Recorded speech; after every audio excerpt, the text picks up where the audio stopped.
Olá, mais um unboxing, esse vindo dos Estados Unidos, não diz exatamente o que é, mas acredito que seja um deck de tarô.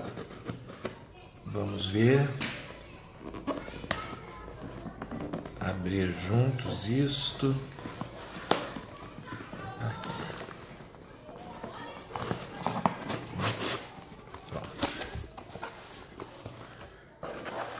Material de embalagem, e aqui está o deck.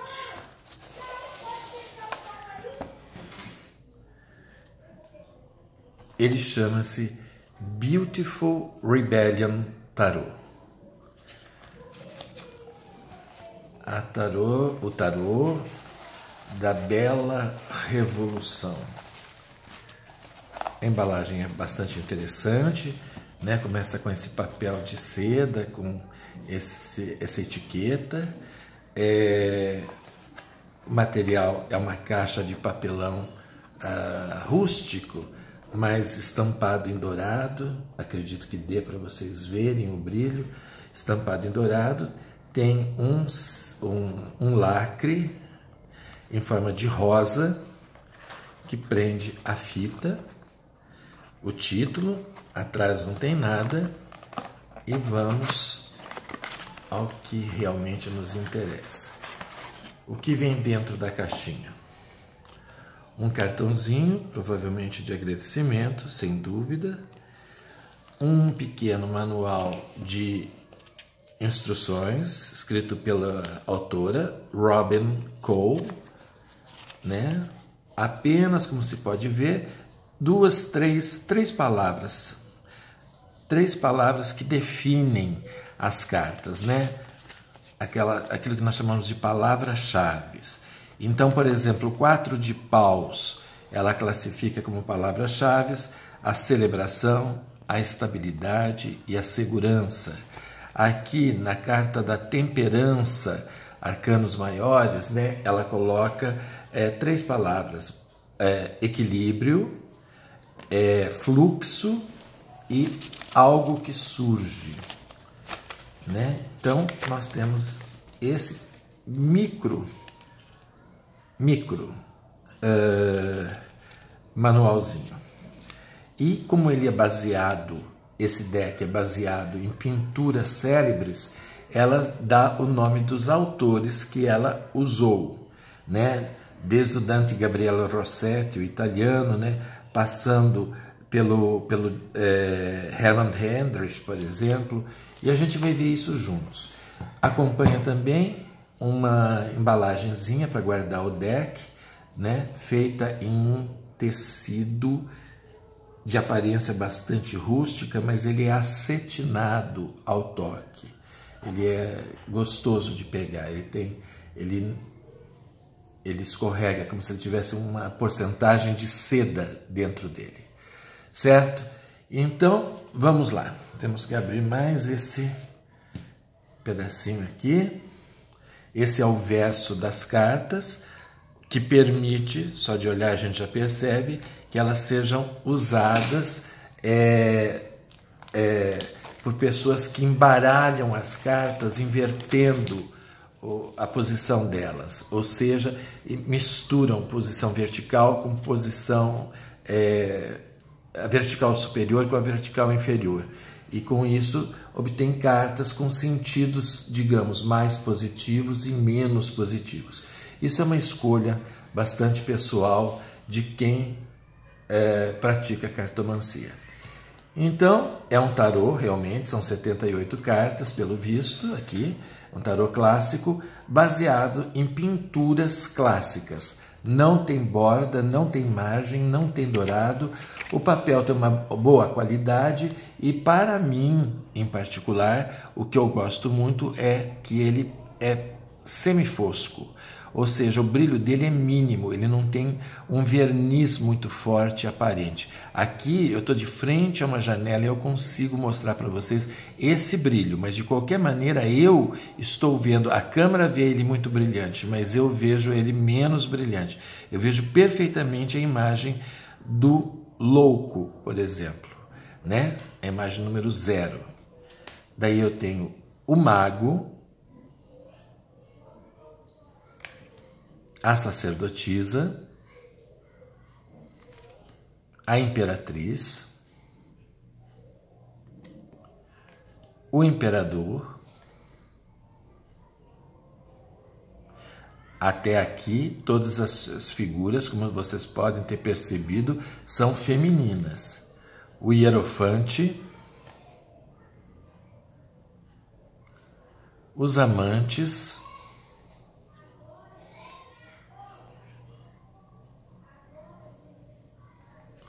o carro, que traz uma referência artística à Lady Godiva, a força,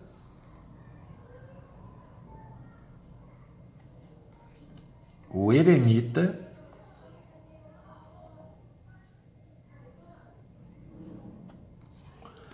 a roda da fortuna,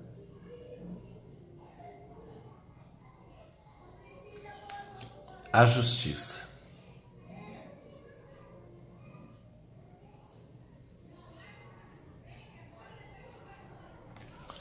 O pendurado,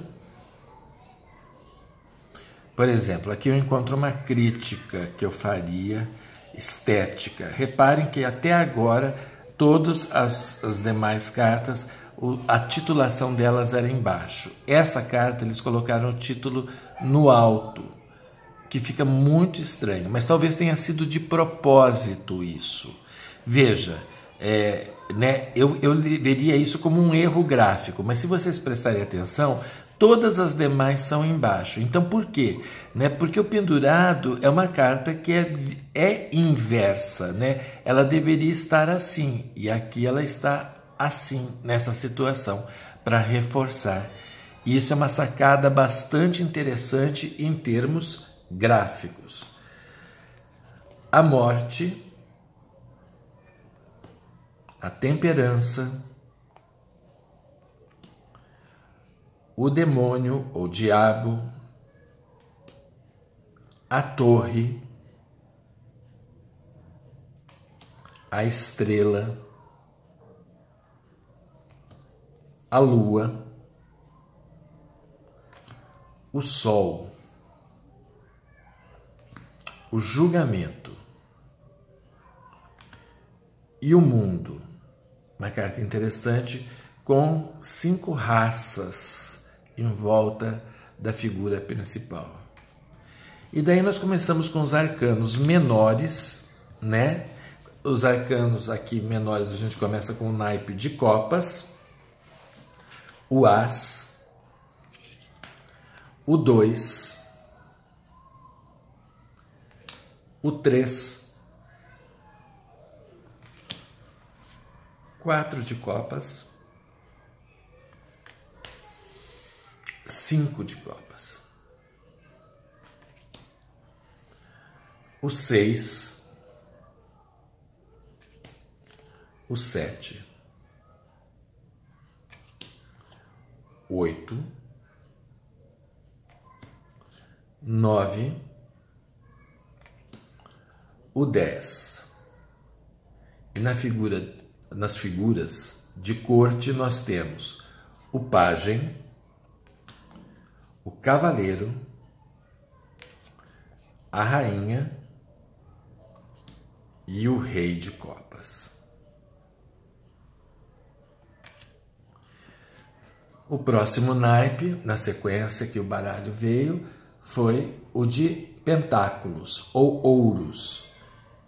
Então aqui, abrindo o grande cofre, né, a caixa de Pandora, né, material, nós temos o as de pentáculos ou ouros, o 2, 3, 4, o 5, o 6.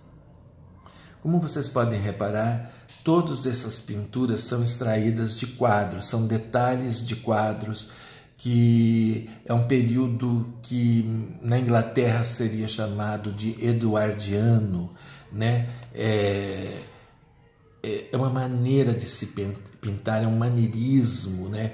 Uma forma de se resgatar um passado idealizado, né? De figuras gregas, de figuras clássicas, numa Inglaterra que já era vitoriana, ou pré-vitoriana. Nós temos o 8, o 9 de ouros e o 10 de ouros. Tradicional família.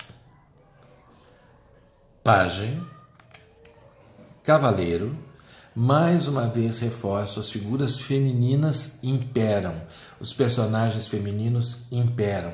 E isso também vem colaborar para todos nós que estudamos tarô, para nós pensarmos que essas figuras representam arquétipos, não necessariamente o sexo da pessoa, mas o arquétipo de masculino, o arquétipo de feminino que nós temos, né? Um homem pode ser uma pessoa sensível, uma mulher pode ser uma pessoa mais prática, né? E isso não tem nada a ver com o gênero, mas o arquétipo se fixa nisso, né? A rainha e o rei de ouros, né? Que também é uma mulher nessa imagem, né? Existem pessoas que são materialmente muito bem resolvidas e que são do sexo feminino, do gênero feminino, existem, sem dúvida alguma. Quer ver uma rainha de ouros? É a rainha Elizabeth da Inglaterra, inclusive com título mesmo de nobreza, né? Ela é realmente uma rainha de ouros. Ela é uma mulher poderosa, considerada a mulher mais rica do mundo, mas não tem só a ver com riqueza, no sentido de ter dinheiro no banco, mas sim, pentáculos são os poderes materiais, os recursos materiais que você tem, né? O dinheiro é um deles. O naipe de espadas começa com o as, naturalmente, passa pelo 2 de espadas, o 3,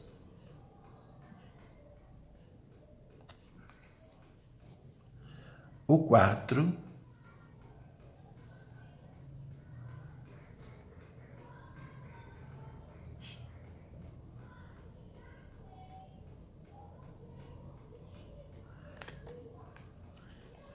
o 5 de espadas, né? Esse é um quadro muito famoso, né? Sobre Pompeia, né? E o 5 de espadas passa também essa noção de dever, né? Reparem, enquanto a cidade de Pompeia está sendo destruída pelas lavas do Vesúvio, esse soldado romano, né? Ele não sai do posto dele.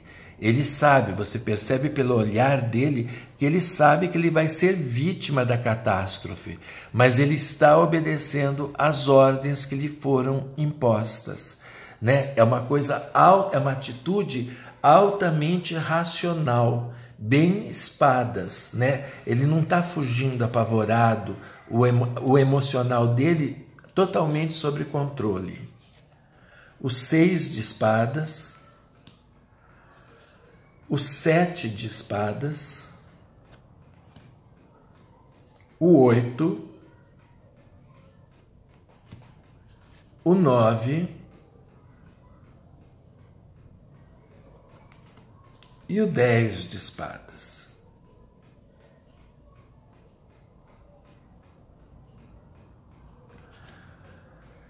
Pajem,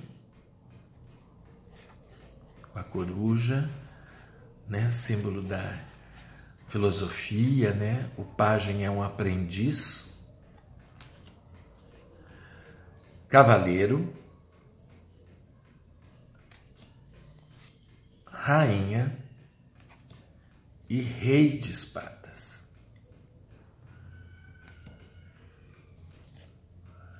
Último naipe, o naipe de paus.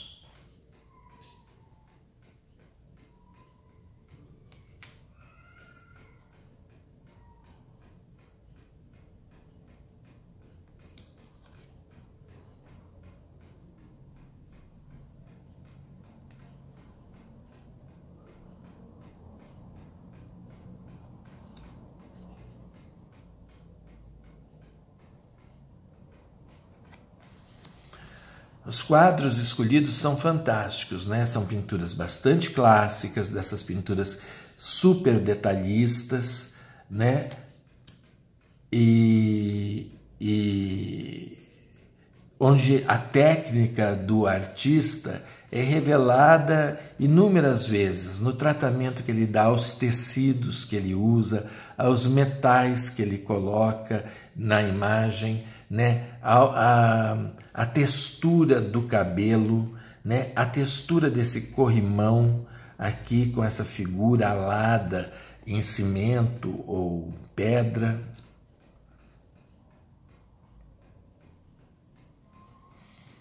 O 9 de espadas, de paus, desculpem, 9 de paus.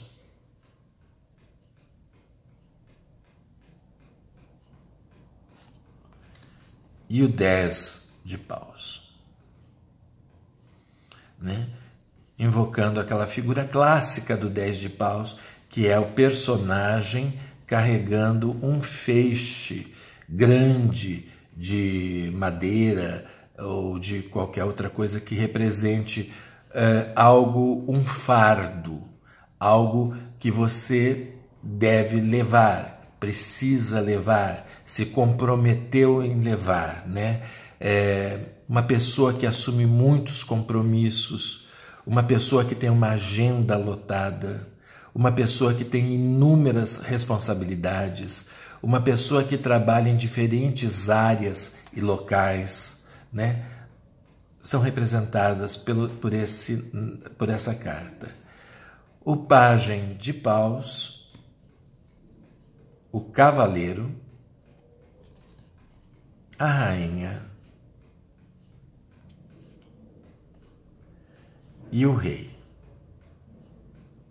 E aqui nesse rei de paus nós temos uma representação de Cleópatra no momento do suicídio dela. Reparem, ela está segurando uma serpente e aqui há um cesto de figos, aonde a história que se mistura com a fábula, né, conta que ela, ao se ver numa situação sem saída naquele momento, ela opta pelo suicídio. Ela manda a escrava trazer uma serpente, um animal peçonhento, né? E a escrava passa pelos guardas romanos com essa serpente escondida numa cesta de figos. E ela se mata com essa situação. Rei de paus. Por que paus para Cleópatra? Cleópatra é um personagem altamente histórico, né, mas altamente poderoso, uma mulher sem limites, uma mulher que assumiu perfeitamente a condição de rainha do seu povo, né, a posição que era ocupada pelos faraós de então. Ela assume essa postura e ela conduz isso de uma forma fantástica, de uma época que os romanos estavam dominando o mundo, né? E estavam inclusive conquistando o Egito, que tinha por si só uma história maravilhosa. E ela é essa força da paixão, essa força da pessoa que é indômita, né? É fogo, é paus, né? É uma chama, é algo que consome, é a pessoa que vive tudo com uma intensidade acima da média, né? E vai encontrar o seu fim também através de um ato extremamente dramático como esse. Bom, pessoal, esse era o deck de hoje, que eu gostaria de compartilhar com vocês, The Beautiful Rebellion Tarot, né? Criado pela Robin Cole, e são detalhes de quadros clássicos, de quadros famosos, especialmente do século XIX, e alguns até, eu acho que beiram o século XX, servindo de inspiração para os nossos arcanos do tarô. Para vocês, o meu muito obrigado pela companhia e bons estudos.